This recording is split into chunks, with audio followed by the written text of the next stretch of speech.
It. We begin today with a conversation about the role of city government in the arts. The quasi-public city agency known as BOPA, the Baltimore Office of Promotion in the Arts, came under fire a couple of weeks ago when it was announced that it was canceling the annual Martin Luther King Jr. Day parade. It's an event that had been canceled for the past 2 years because of COVID. When BOPA issued a press release announcing the parade's cancellation less than 2 weeks from MLK Day, Representative Kwesi Mfume issued a statement calling the decision disrespectful and disgraceful. BOPA issued what it called a clarifying statement that seemed to put blame for the decision on the mayor's office. Within hours, Mayor Scott was calling for the resignation of BOPA's director, Donna Drew Sawyer, threatening to withhold city funding if she didn't leave. She did leave a few days later, and the parade did take place on Monday.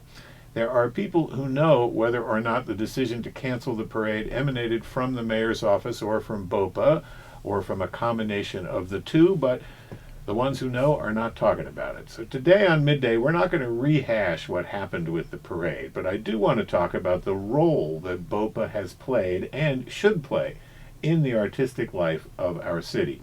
Should promoting the city and serving as an arts council to advocate for creative artists be functions that are combined within one organization? When it comes to events like Artscape and the Baltimore Book Festival, two of the events that BOPA has traditionally produced, how important are they to the cultural life of the city? My guests are three arts advocates who have worked to advance the cause of arts in Baltimore for years. Jeannie Howe is the executive director of the Greater Baltimore Cultural Alliance. Jeannie, good to see you. Tom, hi.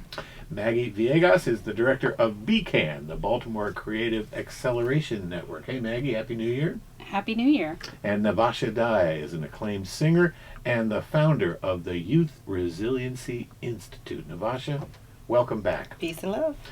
And listeners, you are welcome to join us as well. What do you think about Artscape and the Baltimore Book Festival and BOPA in general, and what the city should and could be doing for the creative community? Our number here at Midday, 410-662-8780.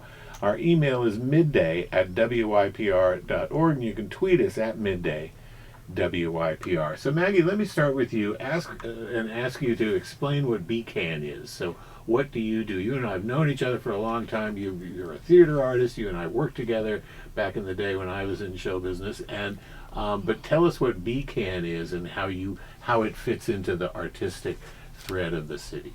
Absolutely. So BCAN, or the Baltimore Creatives Acceleration Network, was launched in 2017, and our function is really to support creatives in owning their genius, in building mindful creative enterprises that can shape our future not only as a city, but also as a world. We provide business development support to creatives in the form of business accelerator programs through our Scale Your Passion initiative, as well as creative coaching services, which we'll be launching later this year in 2023. And we also do advocacy work to really just ensure that creatives have a seat at the table in self-defining what the future of creative work in Baltimore looks like. Terrific. And Navasha Daya, the Youth Resiliency Institute, you've been doing that for quite a while now, working with kids over in Cherry Hill. Tell us about that. So the Youth Resiliency Institute, co-founded by myself and my husband, Fanan Hill, and two youth that were in foster care at the time. We've been operating as the Youth Resiliency Institute since 2010, and we're citywide. Our anchor location is Cherry Hill, and we also have programming in Ohio as well, East Cleveland and Cleveland, Ohio, where Fanan and I both are from. Because that's important, to give back from where you're from as well as where you are. And so our organization is a community arts organization. We work to encourage the authentic self of young children, youth, families, and elders. We have programming ranging from youth activities to elder activities, working with the whole family. We incorporate advocacy, culture, and just different activities to respond to the needs of the community. So our organization is an arts organization that has regular programming and then programming that erects based upon the need of the community. We also partner with a lot of different organizations around the city. And we have nationwide, connections and worldwide partners as well as it relates to equity and culture and things like that. So we've been in existence since 2010, and we just, love Baltimore. Yeah, and you're doing great work. And Jeannie Howe, the Greater Baltimore Cultural Alliance, kind of a network of creative folks here in town. Tell us about the work that you all are doing. Thanks, Tom. Our mission is to create equity and opportunity in, through, and for arts and culture. And we are a leading supplier of services and programs for artists and arts organizations. We really believe that from the tiniest, most grassroots to the institutional, all the work of artists and cultural organizations are extremely important to the health and well-being of our community, and also make an important contribution to the finances of a community as well. So we do that through a number of signature programs. We do a lot of marketing for small organizations.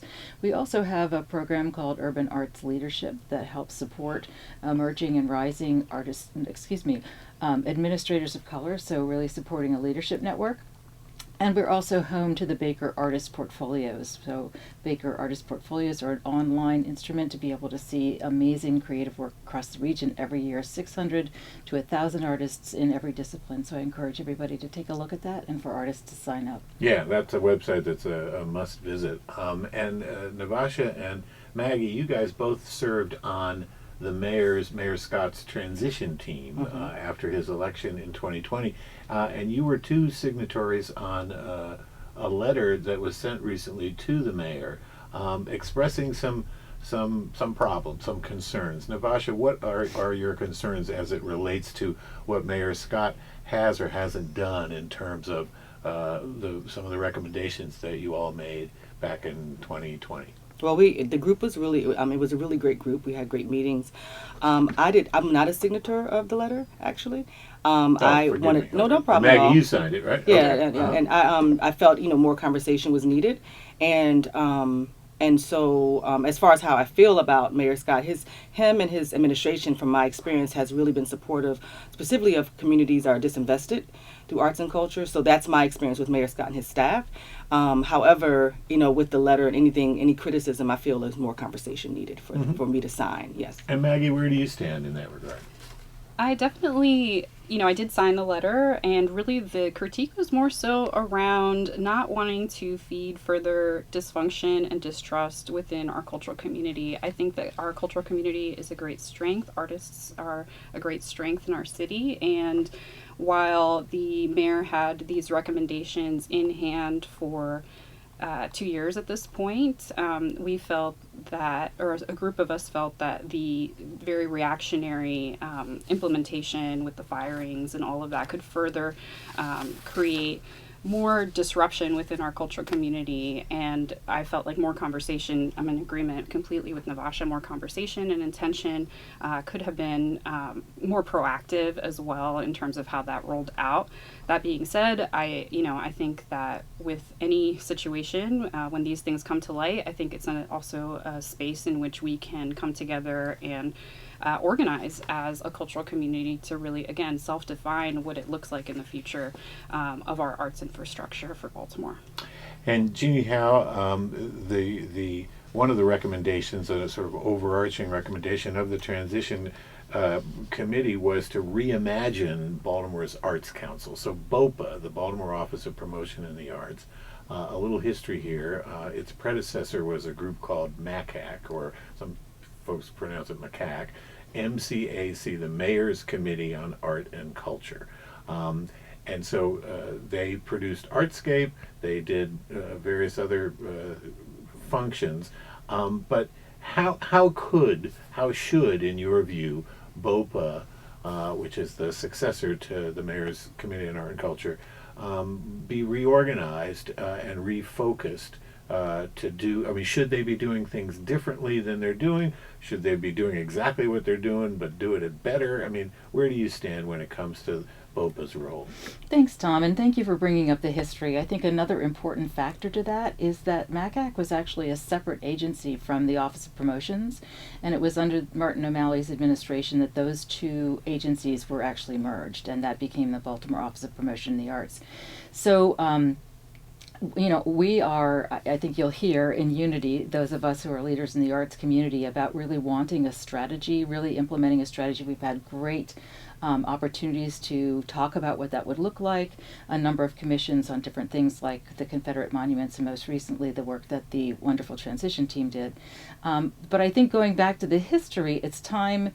This is not a new conversation about the inherent or possible conflict of interest between those specific goals, and it's time for us to revisit that conversation about strategy and whether or not those two objectives separate might be stronger and more efficacious for the city were that to happen. And I think that's really, not to speak for the transition team, but I think that goes to the heart of what folks are asking for and looking for, is to be a part of building that strategy. Mm-hmm. There's a sculptor and arts advocate named Mary Ann Mears, whom all of you know, I'm sure, and she's been active in the arts community here for decades.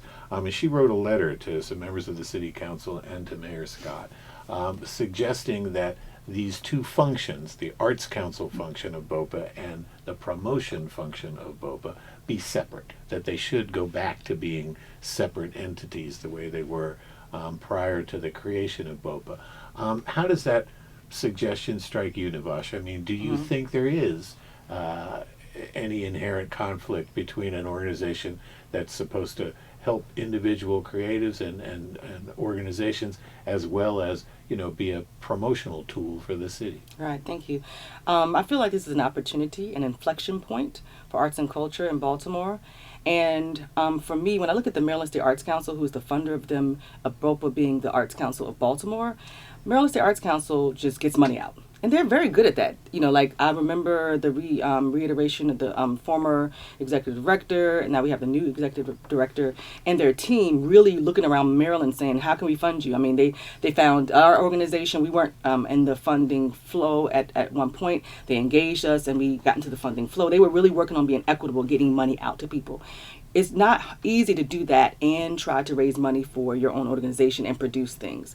It takes a very special personality to be that compassionate, to be able to keep those lines separate. It's a very difficult thing to be a giver and receiver in a sense of your job. And so I feel that, there is an opportunity to see if that would work better in regards to making sure that the arts community is engaged with getting opportunities out, getting things out to people, versus the job of having to make sure your organization is relevant as an arts organization to receive funding, to produce things and promote things. That is something that is to be considered, and that did come up in our meetings with the transition team. And as a person who's been with worked with BOPA since the 90s even, and when the time when Randy Vega was there, who we all love and miss. I love her. Love Randy. She's awesome. You see the transition from when they used to do artists in residence to when that shifted. A lot of things shifted because of the nature of the organization. Is not a official government organization. It's really a nonprofit that has a connection and relationship through time and relationships and conversations. And so it's just something to be considered in regards to, I use this word in other meetings too, conflict of interest of sorts, where you have to make sure that your interest of maintaining yourself versus the interest of assisting others is really balanced. And that's where the conversation is really important to have, to make sure that that is really in balance. And that's what we're talking about and concerned about. Yeah, and Maggie, you actually, back in the day, you actually worked for BOPA for a little bit now. It's changed tremendously since the time that you worked there. But the city most recently, I think, gave BOPA about $2.5 million to do their various activities. And the city council had a pretty contentious meeting with Donna Drew Sawyer, who's now the erstwhile director of BOPA, about the fact that this money had been given to them, but they didn't actually produce the events because things were canceled because of COVID and for other reasons, stuff like Artscape. But this notion that BOPA has to raise the rest of their money, which is what arts organizations are doing too. I mean, I've heard complaints over the years, and I've been around forever. I've been here for 40 years. That it drains money from the philanthropic economy for the arts. What's your take on that? In other words, the group I used to run called the Baltimore Choral Art Society, or the Baltimore Symphony, or the Arena Players would have to go to ask people for money, and they'd say, no, we just gave money to the mayor. We don't have any more left for you. Have you heard that story as well? It's definitely a theme and speaks to some of the conflicts that Navasha was alluding to earlier. I think it's complicated. The reality is that the level of investment that the city has provided for the arts via BOPA was not enough to cover the costs of the scope of work that they were outlined to do. And that is something that presents a challenge.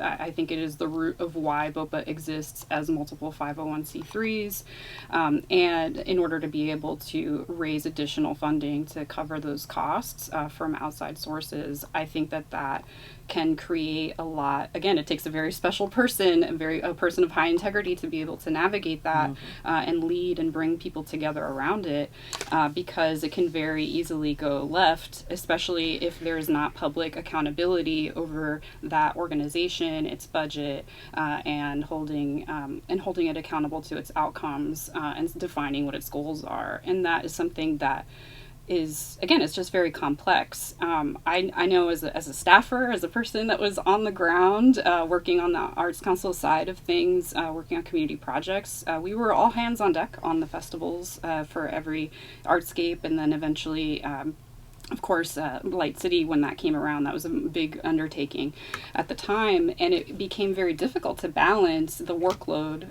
and to be able to service the folks that we were doing grants to, service the communities that we were working with, and also balance the workload of actually executing these very high-level festivals that we were doing.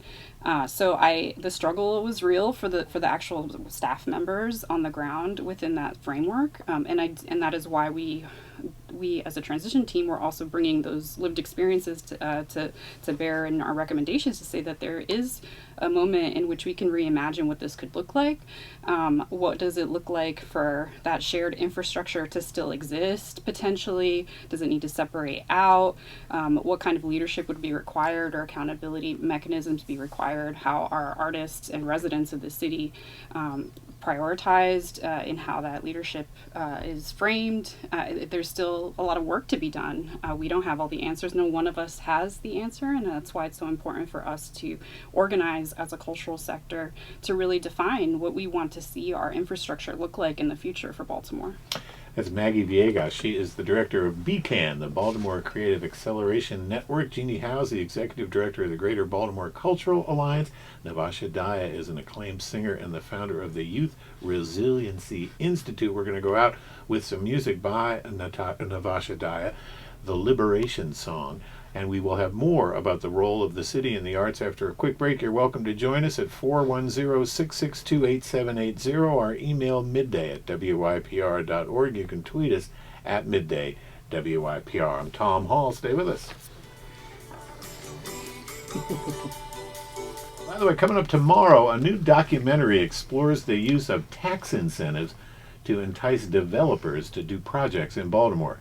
Jane Miller, formerly of WBAL-TV, Stephen Janis, and Taya Graham of the Real News Network join me to talk about a new documentary film that they've made called Tax Broke. So that's happening tomorrow. If you've just joined us today, we're talking about the role that the Baltimore Office of Promotion and the Arts has played in the cultural life of our city and how that role might change moving forward. Maggie Villegas is the director of BCAN, the Baltimore Creative Acceleration Network. Navasha Daya is a terrific singer whose name I've been mispronouncing for like 10 years. I've been calling her Daya, and it ain't Daya, it's Daya, Navasha Daya, a terrific singer and the co-founder of the Youth Resiliency Institute. And Jeannie Howe is the executive director of the Greater Baltimore Cultural Alliance. What do you think about the role of organizations like BOPA? 410-662-8780. Our email, midday@wypr.org. You can tweet us at midday WYPR. So Jeannie Howe, Artscape is, certainly the highest profile thing that BOPA did. They produced Artscape, this festival in July, rain or shine. Lots of times it was rain, lots of times there was a lot of shine. It was really hot. They have, at the moment, made plans to delay it to September, partially because the weather might be better, etc.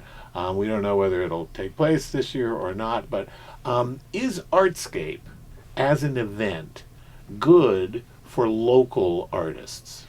So I'm glad you asked that question too, because in terms of the festivals, I don't think anybody's suggesting that we just sort of throw the baby out with the bathwater in this.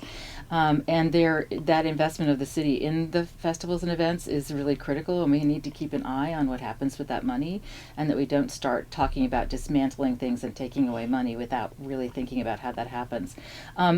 What I have heard, Tom, from artists, and some of my colleagues may confirm this, is that there hasn't been as much opportunity for local artists, and that participation for some people can be quite expensive when they're nonprofit organizations. And so I would hope that moving forward for all of these events, that be put very high on the strategy part. You know, the arts and culture sector is a $606 million industry in Baltimore City alone. They make a tremendous impact. We're not asking for handouts or for be nice, and this is not something outside. It's something that really contributes to events that attract, and beyond Artscape, that attract people to the city and make people want to stay here. And those artists are also parents and PTA members and contribute on their personal level too. So I think this is, again, an opportunity for us to really examine the depth of which artists can participate in the planning and execution of Artscape. And Navasha, with your organization, the Youth Resiliency Institute, you do a bunch of events, because events are important. They bring people together. They make people feel good. We have enough reasons to feel, disconcerted and bad about what's happening in our city. So these events can be really important. I mean, Artscape was this thing. They called it the largest outdoor arts festival in the United States. I have no idea whether that's true or not, but they've been saying it for so long. One, is inclined to think it's probably true. But just for the psychological lift to the city, is an event like Artscape, which at some points has drawn nearly 350,000 people coming to the city, walking around, enjoying this 3-day festival of creatives. Is that alone worth continuing it and doing it? Sort of outside of the creative community. No, I understand. I mean, Artscape is definitely a destination. It's something that has branded this city of Baltimore. And so it's definitely, I performed there. I remember winning Billie Holiday vocal competition, in 1998, and having a chance to perform there. You were 12. I was 12, thank you. And then going back again and performing, with my band, and then doing solo. So it's opportunity also for local artists, upcoming performing artists specifically, to get a chance to perform. But once again, it's about who is behind the scene that dictates the energy and the integrity of an organization or an event. So if people who are booking, it's about who's booking, who's planning, who's on the team that dictates the integrity of the event. But the event itself is very important. Like you said, it gets really hot, or it's really, it's rainy, but it's something that people look forward to. You get to see really large artists. There's multiple stages. But as Jeannie shared as well, just making sure that local artists are not having, we work with local artists as well as an organization. And so just making sure the application fee is not so high for local artists maybe, and just some different, recommendations that can be considered from the arts sector, specifically for artists themselves, to share recommendations. And I'm both. I'm an arts administrator and an artist, but just kind of giving insight on what we're feeling. And I think that's a good smart check-in. BOPA did some check-ins during COVID a little bit. They had different surveys and everything, but it's not, to be able to do campaigns and organizing takes a lot more lifting than people realize. As an organization, the Youth Resiliency Institute, we do organizing. We train young people in organizing. We work with elders in that. And we're from a lineage, both phenomena of organizers. And it takes a lot more work than people realize. Not a 9-to-5, chill, drink your coffee kind of situation. It takes all hands on deck, and you have to be able to work with everyone. So, yeah. Yeah, and Maggie, Villegas, the responsibility to be an arts council and to dispense funds to creatives requires a really trained, erudite kind of group of people to make those decisions. The Maryland State Arts Council has peer-reviewed panels. They bring in people from all sorts of different artistic disciplines to evaluate applications from people in disciplines they know about. So the personnel part of it is really important, and the philosophy of how they're going to disperse this money is really important. What are some of the guidelines that would really need to be in place for that process to be equitable and to be good? I think it's really important to put people in those decision-making roles that have been on the other side of any one of those experiences. The reality is that a lot of times these kinds of grant programs have barriers that are really high and challenging, and actually keep people from being able to access the funding. And so really making sure that the folks that are involved in designing what the grant application looks like, what kinds of questions are being asked, what kinds of reporting requirements are being demanded of people, are they realistic for the amount of money that is being dispersed? How quickly are you getting from an application to a decision to actually getting the check in hand? That timeline is something that is very important to consider as well. And I think that there also needs to be some, awareness and navigation about where the source of those funds come from, and transparency up front. If someone gets a grant, that source of funding may impact how easy it is to even receive that funding or report on that funding, and just being a partner with any grantee, I think, is really critical. I think trust has to exist. I think that there has to be some parameters around making sure that there aren't any kinds of retaliatory practices around grants or anything like that. It's a very nuanced thing, and the reality is that the organizations that are applying for funding, the artists that are applying for funding, are doing so because they need it, and the dollars that are on the table are often not in line with the amount of labor that it takes to actually receive the funds. And Jeannie Howe, in full disclosure, when it comes to the Greater Baltimore Cultural Alliance, I used to serve on the board. I was the chair of the board back in the day. So I'm certainly aware of, the challenges that your organization faces in terms of, herding the chickens that is the that is the arts community here in town. Because there are, different size organizations with different agendas, with different needs, with different missions. But for example, in her letter to the mayor, Mary Ann Mears said that she looked to the example of Boston. And in Boston, the two functions, the Arts Council function and the events producing functions, were combined, much the way that happened here in Baltimore during the O'Malley administration. And ultimately, they decided to separate them again. So they started separate, they combined them, and then they said, nope, it's a better move to separate them.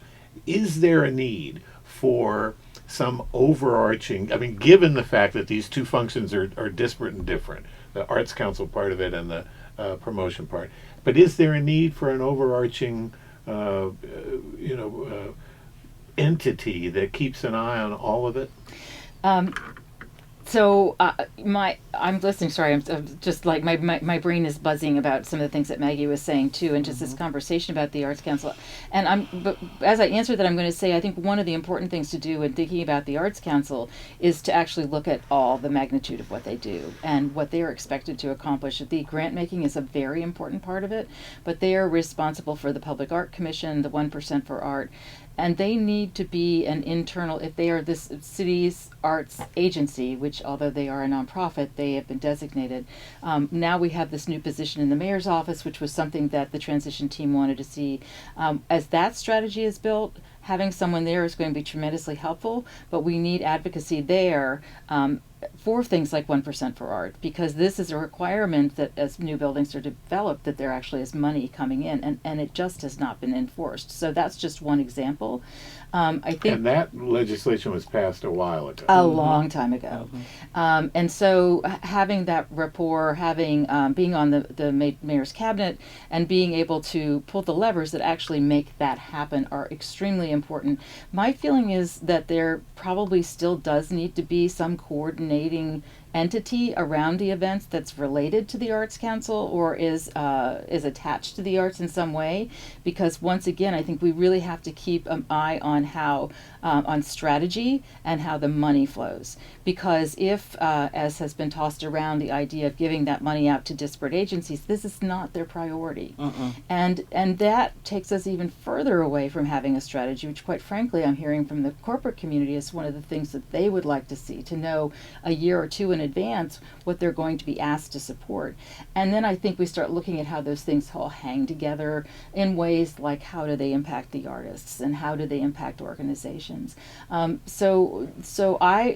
sense is that they really need to be attached, but all of that, and I know I keep like beating this horse about strategy, and it's a big word for us to think about and nebulous, but to have a look at what we're doing overall and to really be BOPA has been an events machine. That machine doesn't exist anymore within the organization because of the staffing changes during the new administration and also as a result of the pandemic.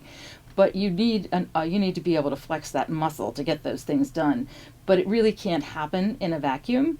It really needs to be associated with an overall plan. And I also encourage people to think about the fact that BOPA in their events responsibilities also has things like the farmers market and parades.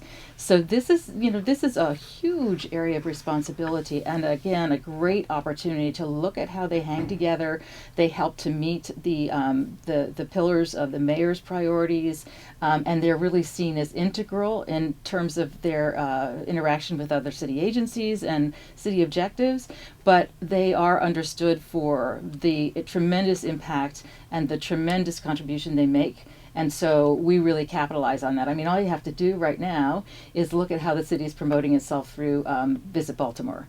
And it has been for over a year, maybe several years, that they have been featuring most highly arts and culture events and the art scene here. So there is a sense of value for that, but we have to make that translate into being a partner at the table, and also in the conversations about financing. And there's a lot of really important conversations and important activities. And this is not navel gazing. We don't want to spend all our time in meetings. Everybody's done that. But figure out a way right now to make this really live up to its potential.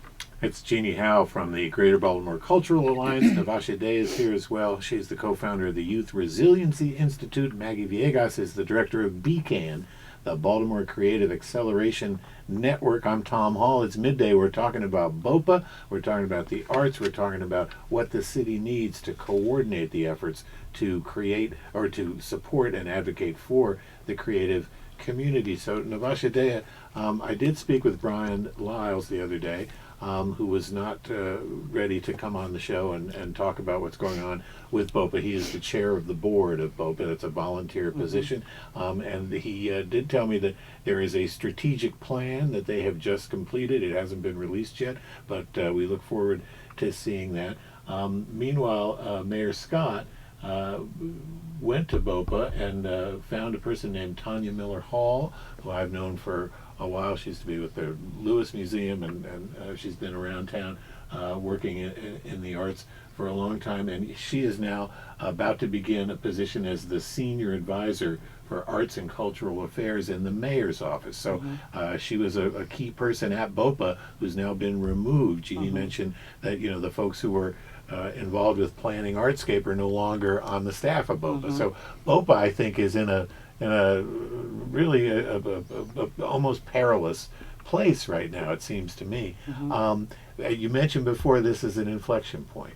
Where should we go? What should the mayor be doing? What could BOPA be doing? What would your advice be on those two fronts? Okay, a couple of things. I want to first shout out Alana Nicole Davis, who wrote an important piece in the Baltimore Banner about her experience as an artist at BOPA. And we have a lot of artists in Baltimore who can give insight and about what they want to see as well. And I think that's something that's not included. We look at like higher ranks of folk and their connections, and people position themselves to want to be that person, that go-to, when it really is about the collective. And so the mayor, like I said before, my experience has been, he's been very supportive of arts and culture, his staff, and specifically in disinvested communities. And I feel with the new appointment, we asked for that, and I think we wanted to be more part of that, actually, that decision. However, it's still about making sure that the arts and culture community is included within the discussion, the decisions, the implementation, the planning of that, and that includes artists. So they were on the the transition team, there were a few artists, a lot of arts administrators, and there were some people I felt were missing myself, and I tried to include them in my remarks, people that no one ever thinks about. And so that's something I'm very passionate about, to make sure we have all voices, not just the people you went to school with or people who present really well on social media, but people who are actually involved and can give more insight to the importance. But also there's an opportunity for the city to make sure they're lifting up artists who are up and coming. Like for me as an artist, when I won Billie Holiday vocal competition and got a chance to perform at Artscape for the first time, that helped my career. And then we must also not forget artists who are established in the city. There are a lot of us here, and that has to be included. So it's like the up and coming, the emerging, and then the established, and then people who are doing it. So it's a very unique thing. Like I said, Randy Vega was very good at doing that as an arts administrator. She was finding new people, and then making sure she was reaching back to people who are established, and just keeping that together. But it takes a very unique person to be able to do that. So once again, the making sure we're looking at the skill sets of those we put in these positions are very important, and then to protect them, to make sure they have an advisory group that actually can give more insight and speed. Like the president has advisors, people help write his speech. The governor, our new governor, which I knew I'm very excited, they have people that write your speech. No one's just doing this by themselves presenting. The mayor has an advisory team. So we must have an advisory team for the anyone who is connected to the arts and culture in the mayor's office as well. And then as we're transitioning or moving or whatever is going to happen with BOPA and the city, there's more wisdom and advice from different places, not just the status. And I'm afraid that is all the time we have for this terrific conversation. So I very much appreciate everybody being here. That's Navasha Daya. She is the co-founder of the Youth Resiliency Institute. And 10 seconds, Maggie, what you got? So piggybacking on what Navasha was just sharing, we actually have set up a BaltimoreArtsDay.com, which is an intake form for any artist or resident in Baltimore who's interested in seeing the future of our arts infrastructure shift. Great. We will put that link on our website so that folks can get there. That's Maggie Villegas. She's the director of BCAN, the Baltimore Creative Acceleration Network, and Jeannie Howe has been here as well. She's the executive director of the Greater Baltimore Cultural Alliance. Coming up, Jaywen Russick will review the new show at the Vagabond Players here in Baltimore. It's called Broadway Bound. I'm Tom Hall. Stay with us.